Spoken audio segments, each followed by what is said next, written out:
Hi guys, happy Navratri to all.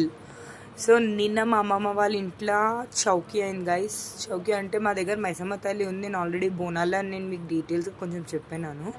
So ఆ అమ్మవారిది చౌకీ చేసినాం. నిజంగా చెప్తున్నా, చాలా మంచిగా అయింది గాయస్. నేను వీడియోస్ కంటిన్యూస్గా వేస్తా, దానివి చూడండి. तुमसे बड़े बड़े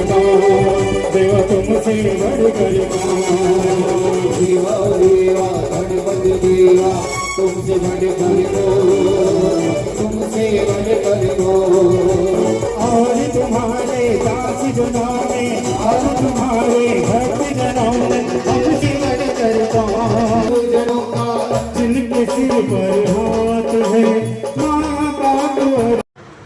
సో గైస్, మీరు చూడొచ్చు అందరు సేమ్ కలర్స్ వేసుకున్నారు. చాలా ఎంజాయ్ అయింది. నేను మీకు లైన్గా షార్ట్ వీడియోస్లో వేస్తాను, చూడండి గైస్.